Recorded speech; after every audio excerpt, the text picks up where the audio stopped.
Hi, I'm Liz Kelsey, and this is For Your Health, a TV show brought to you by Green Peak Alliance, a network in southeastern Vermont that aims to build healthy communities. Today, I'm going to talk to Nancy Bloomfield, the Executive Director of the Family Place, a parent-child center in Norwich, Vermont, and joining us will be Tonya McMurray, the organization's Clinical Director. I'm going to ask them about early childhood development, early child care, and how it relates to substance misuse prevention. I hope you'll enjoy the show. So Nancy, can you tell us about the Family Place, what a parent-child center does, and some of the programs you offer at the Family Place? Sure.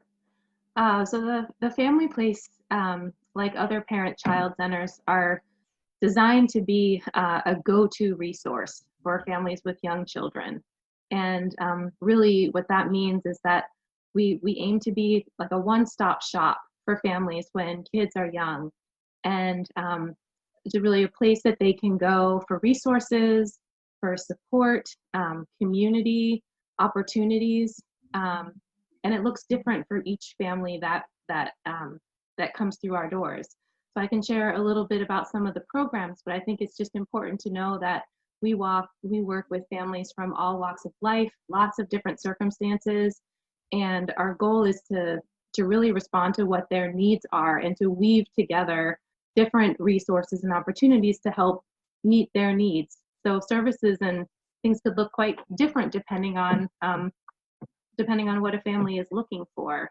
Right. I think our primary goals are to make sure that especially our littlest community members are getting off to a healthy start, making sure they're safe and nurtured and thriving.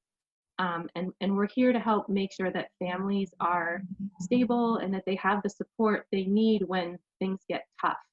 And so, in those early years, especially for a family, there's so much going on, and it's such an important time in kids' development that we really just want to be there for families in whatever way they need and to give them the tools for their support, whatever they're looking for at that time. Right.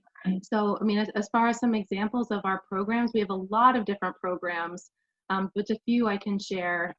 One of our largest programs is a home visiting, kind of a collection of home visiting programs that are called Children's Integrated Services.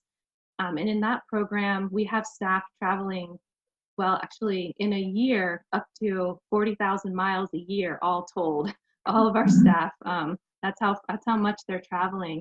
And those could be, it could be family support that we're providing. It could be early intervention, which is really targeted toward children who might be at risk of a developmental delay or who might have developmental delays, really helping them catch up and get back on track in that. It could be also a nursing visit. So we home visit families in a variety of different ways. We also have a program called Families Learning Together, which is a really intensive wraparound support for young families, young parents with young children typically, which includes education, includes work skills development, and also parenting support and an on-site childcare for infants and toddlers. So that's an example of a program that is really intensive. A family involved with that would be with us 4 days a week, both parents and kids together. They might be involved with us for a number of years. We also have play groups and parent education opportunities, and some families may just come for one or two of those and that's it, but we try to offer a variety of different topics and support groups depending on what families are looking for. Recently had a group for parents in recovery, and soon we're going to be offering a parent a group for fathers. Great. So trying to keep a variety there. We also have, I know there's a lot here, but we also offer, we have a program that helps to connect families to available childcare and connect them with financial support so that they can afford it. We also have a child advocacy center, child advocacy centers and special investigation unit, which really focuses on the needs of children who have alleged sexual abuse or physical abuse. So we provide direct support to those children and their families, as well as having staff that coordinate all of the people in the community who are responding when incidents like that happen. We also have offer therapy services, which Tonya can share more about. But I think, as you can see, it's a really broad spectrum of programs that we offer. Some that are funded through the state, some that are created locally and funded with private support. But we try to have as much in our one center, in our one organization as possible, so that a family can just come through the door and say, here's what I'm dealing with, and that we might have a way to respond. Yeah, you all do a lot of good work. And I work in substance misuse prevention, and so I wanted to talk to you both about what you do in early child care and the issue of early childhood development, and how that ties into what we do at Green Peak Alliance and Mount Escutney Prevention Partnership in substance misuse prevention. What is the relationship there, and also just about attachment and relationships and how they tie into the prevention of substance misuse. I think when I think about early development in terms of how it impacts substance misuse later in life, I guess I go back to that kind of nature-nurture debate, right? That we are all born into this world with a certain genetic makeup. And some of us come from families where there's not a lot of history of substance misuse, there's not a lot of mental health issues, there's not a lot of physical issues, and so we kind of win the genetic lottery, right? We walk into the world that way. And other people, are born where there are lots of issues. There may be significant health issues in their family histories, there may be lots of substance misuse, there may be lots of mental health issues, but we all come into the world that way. But one of my favorite writers, Dan Siegel, who does a lot of research on development and brain development, has a phrase that I love, which he says, nature needs nurture, right? That we come into the world with stuff, but what happens to us along the way shapes what we come into the world with. So somebody can come into the world with a really great genetic kind of background and be in an environment that really sets them up for failure later in life because they don't have a lot of resources or support. And at the same time, somebody can come into the world with a genetic background that looks really awful, but if they are in environments that are nurturing and supportive, they can really overcome a lot of that. And so when you think about early care, I think you really think about how do we nurture the good parts of genetics and give those a place to thrive and grow, and help mitigate any genetic risk that somebody comes into the world with. I also think the other thing that I think about is what you're really doing in terms of what we teach children early on when we begin to talk about really good early care. And part of that is really beginning to build the foundation for them to have a whole set of what's called executive functioning skills. And so those are the skills in life that kind of help us plan and organize and make good decisions and be able to engage in long-term thinking.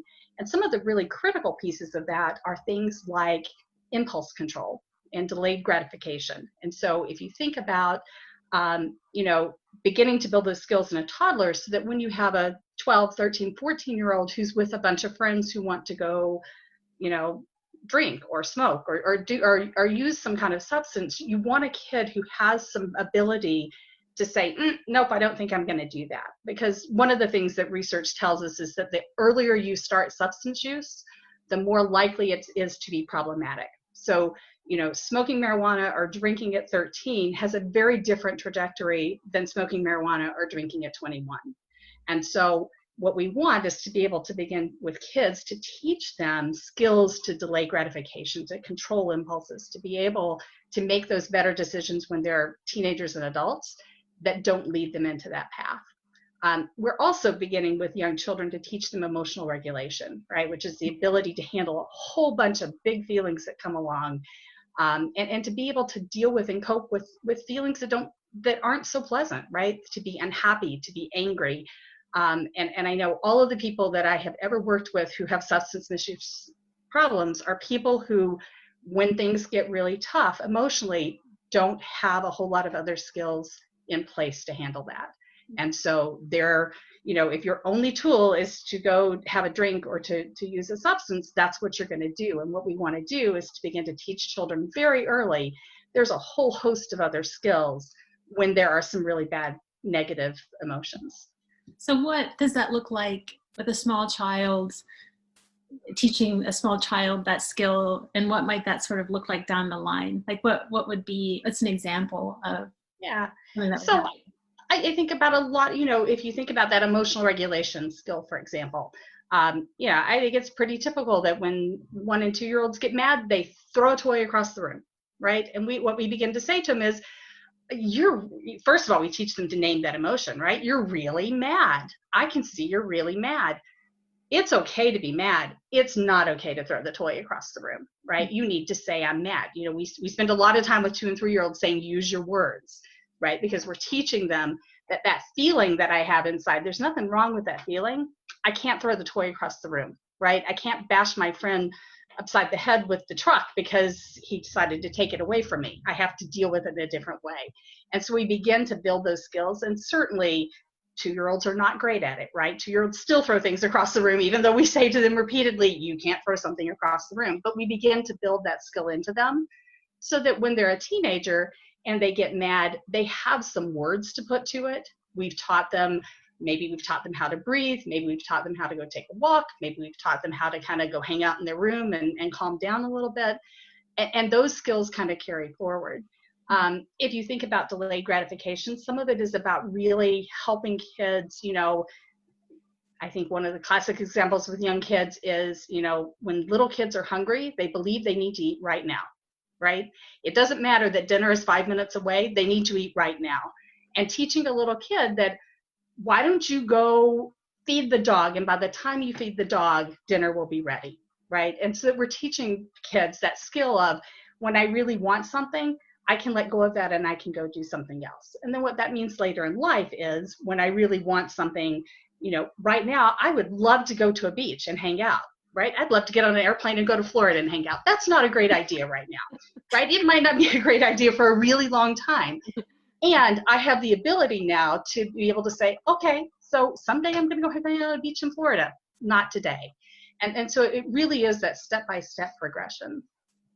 Right. That makes so much sense. And can you describe how you provide this kind of care at the family place, and sort of how you implement that into your programs? I mean, I think it's implemented in different ways in different programs. I mean, I think so we have an infant toddler childcare that has about 16 children at one time. And so, in that environment, our teachers are just very directly offering that nurturance and that connection and that contact during those times of distress for children, and offering them some guidance and teaching them alternatives kind of in the way that Tonya's been describing them, help them put words to things and help them take a break with a book or something if things get tough. But we're also working directly with parents, either in groups or one-on-one in home visiting. And some of that is done through conversations like the one Tonya was just having, but also through modeling. So I think that's a lot of it too, is depending on how a person themselves was parented, it can be really hard. So if you're someone whose parent was likely to explode themselves when things when their emotions were overwhelming for them, even when what, I don't want to explode around my kid, that figuring out, well, what else do I do instead, is challenging. So I think I'll turn it over to Tonya here to talk about how that modeling, how that coaching might happen. Right. Yeah. And I think, some of it is about, I often, when I'm working with parents, kind of give them the words to use and talk to them ahead of time about what kinds of words do you want to use.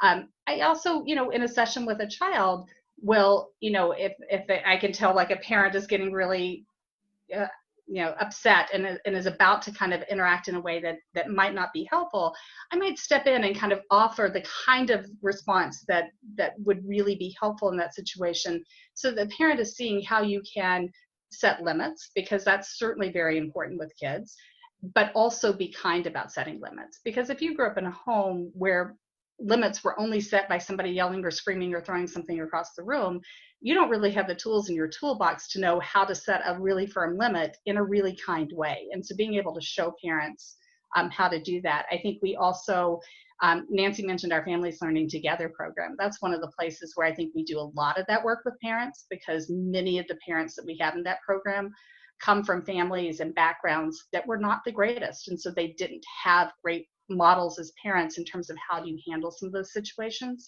And many of these participants are, they're teenagers or early 20s. And so they're still pretty emotionally reactive at times. And I think that, what we do is we set some really firm limits around their behavior in the program, right? That you can't get mad at a teacher and slam the door. That's not okay. We're going to help you figure out a different way to do that. And by doing that with them, we kind of give them the model for how they can then do that with their kids. Right. And I was going to ask, it sounds like you answered it already, but how parents, like you're experts in childcare and you use these skills with young children who come to the family place. What about parents just at home? How can they teach these skills? They certainly have plenty of opportunities all the time. If you can just think of some actionable steps parents can take, or it sounds also like, of course, they can participate in your programs. It sounds like Right. a good place to learn. I wonder if the thing to start to talk about here is really around attunement.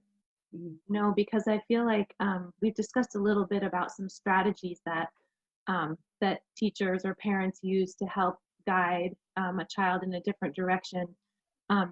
But so much of it, and especially even, before a child is able to understand language, there's so much that they get from that that attunement, each relationship with their caregiver, where they know and can feel that their caregiver is right there with them. And sort of that, it's sort of a it kind of comes first in all of this. And I think developing that healthy attachment is so critical. I'd love to hear Tonya talk a little bit about that. Yeah. Because part of what we know is that brain development happens in the context of relationships, right? And you don't have to be an expert to have a relationship with a child. Most parents have really great relationships with their children. It helps that they come into the world as cute, cuddly little babies, right? And we can't help but fall in love with them. And so, that relationship piece is really important. And the Harvard Center for the Developing Child talks a lot about what they call serve and return interactions. And that's kind of exactly what it sounds like. If you think about a tennis match, right? I send the ball over to you, you send it back. I send it back, you send it back, we go back and forth. And that's the kind of way that children's brains develop. So the baby coos and mom kind of responds to that, and the baby makes some other vocalization and mom responds to that, and the baby does something else and mom responds to that, and it goes back and forth. And that seems like a really simple kind of natural thing, and it is a really simple natural thing, but that really facilitates brain development in kids. And doing things like when a child points, when a young toddler points to something, so they point to something, you say, oh yeah, that's a flower. That's a really pretty flower. That flower is called a tulip. So we're giving them language, certainly, but you're also kind of acknowledging their just natural curiosity.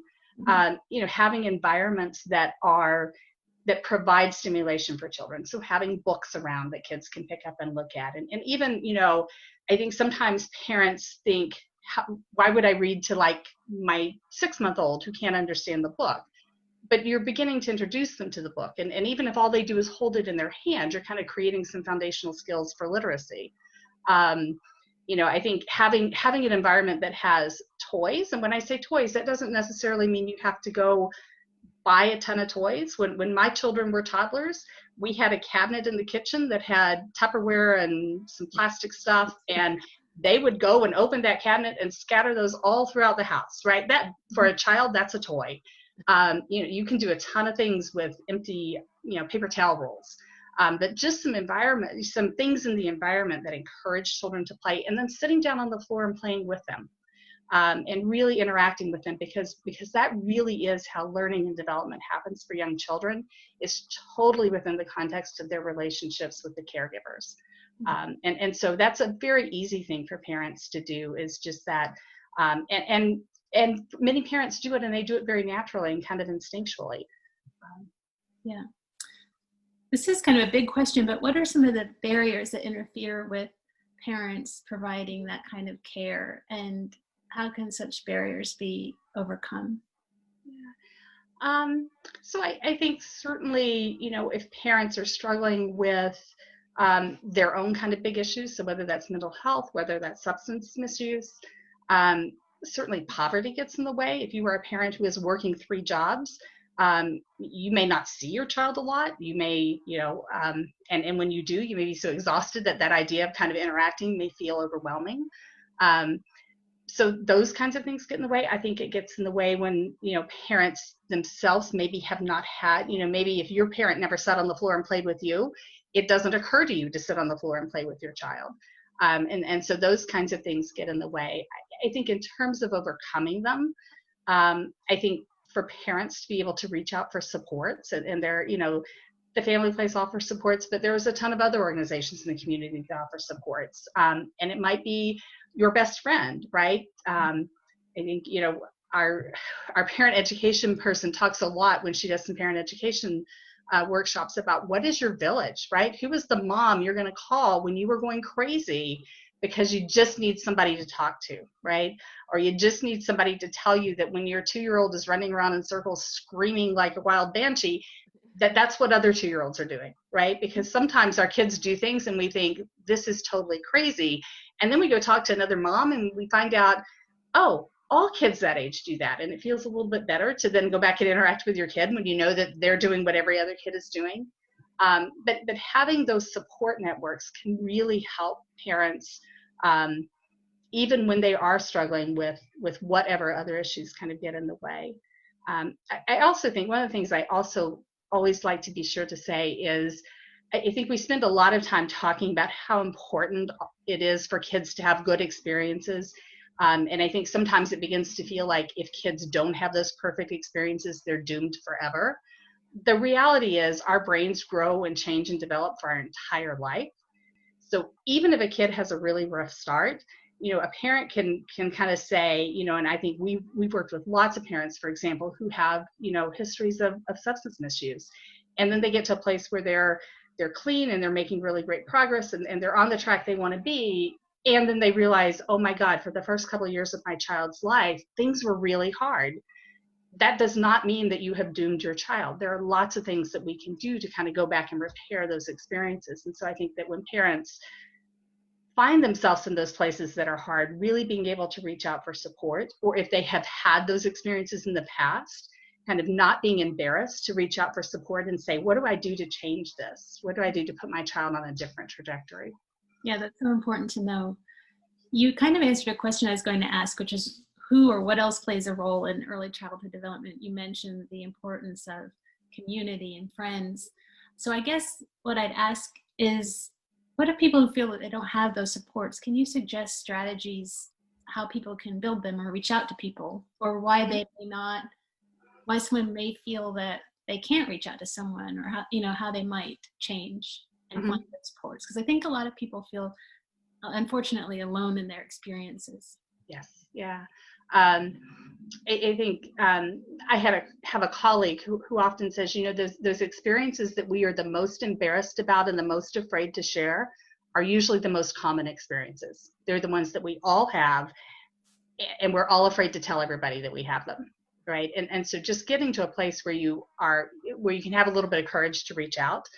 I think certainly, when parents are struggling, I think there are certain things that make it harder to reach out. And so I know, parents who have mental health issues, or, women who have left abusive relationships, people who struggle with substance misuse. I think, unfortunately, in our society, there's a lot of shame around those things.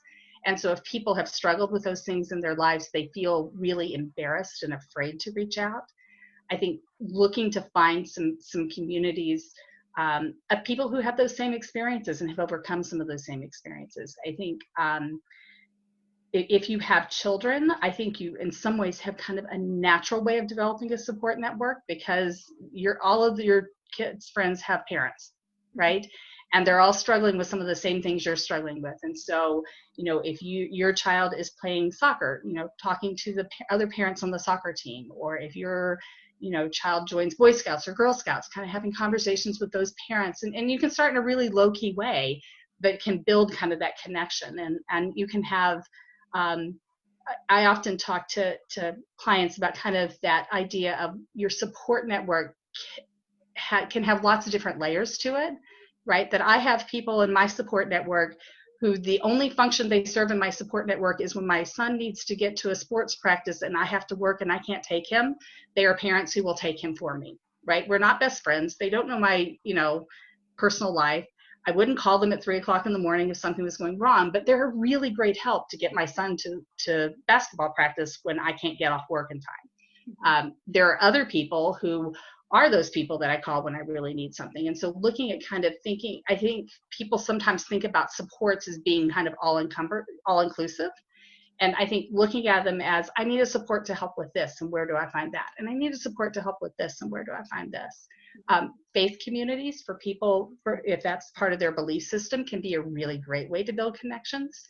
And then I think, again, if you are somebody who is in recovery, some of those recovery groups offer great places to build connections. I think the first step is kind of being willing to take the risk and put yourself out there and make a connection with someone. And that's hard for a lot of people. Yeah. One way that a lot of parents connect with us for the first time is through our play groups. Yes. So I don't know if I mentioned that as part of the other programs, but that's an example of something that families can get involved with us, that there's no enrollment. You can come once and never come again, or if you come and you feel welcome and you want to come back and you meet some folks that you'd like to see again, then you can. And those are groups that are happening in a couple different places throughout the community, a few different days a week. Of course, right now it's all happening through Zoom and Facebook groups. Yeah. But yeah, those are for caregivers birth to 5, and we have parents attending those, grandparents, other caregivers of kids.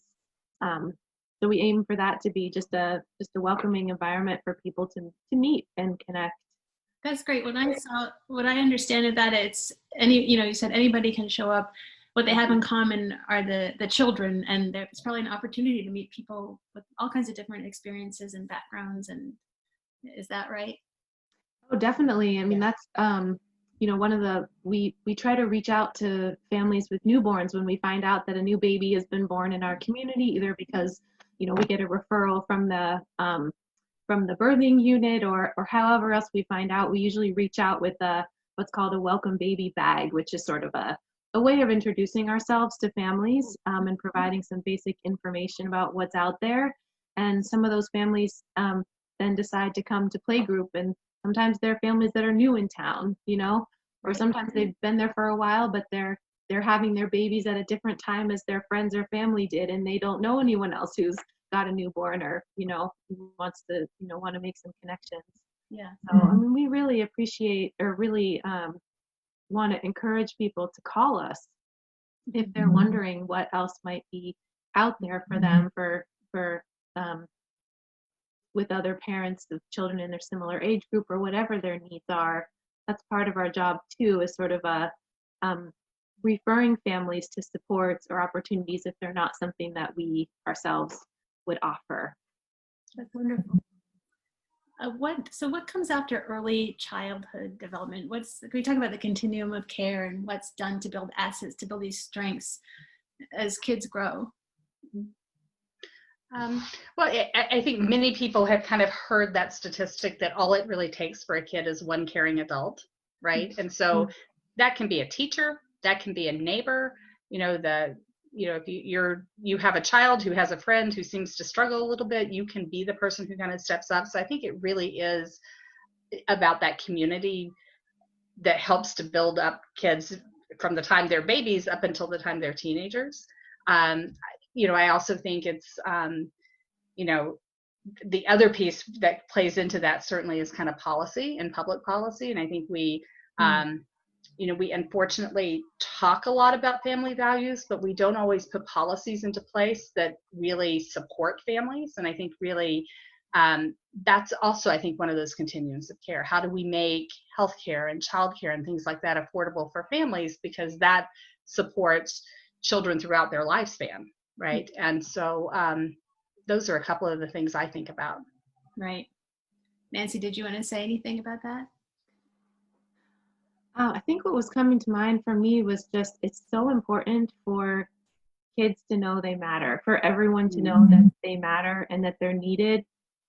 So you were talking about a continuum. We were talking about, those very early years where that attunement is so important. Part of what that caregiver is telling that child is, you're so important. You have so much value. And as the child grows and as they're able to do different things, making sure that a community has, so within a family, but also within whatever else you would define a child's community as being, whether it's their neighborhood or their school, their town, that there is a way for kids to contribute, and that there's a real recognition that the children growing up there have value and that they're needed. So not just well cared for, not just fed and nurtured and housed, and all of those things are so important, but also that they have a value and that they're needed by their community. Because I think how important it is for all of us to feel a sense of hope and a sense of purpose. And you don't need to wait until you're independent or able to drive or able to work before you find that. So finding ways for young kids to volunteer, I realize that some families have limited time to be able to do a lot of, what you might typically call community service. But, in this time right now, we're seeing all of these creative ways that people are finding to help each other out, and just having kids get involved with that as early on in their lives as you possibly can helps to create in themselves a real value and a sense of purpose and identity and role for them. They can think big about who they might become and how they might contribute or what's in store for them as they keep growing. Right, that's a great point. This has been a great conversation, learning about what you all do and how families can help their children. Is there anything you'd both like to add before we close? I don't know that I can think of anything.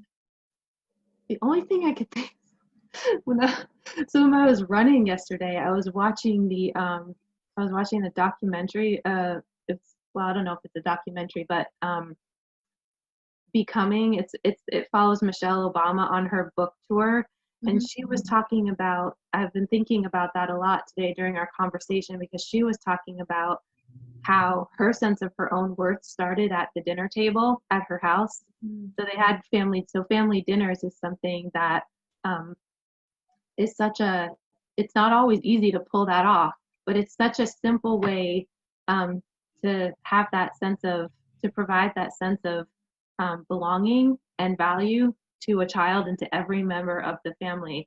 And she said, I knew when I went out in the world that I belonged, because I belonged at my own dinner table. Nice. And it was just a really wonderful example of something that doesn't cost money. It's just about relating and being and belonging, and made such a difference for one person.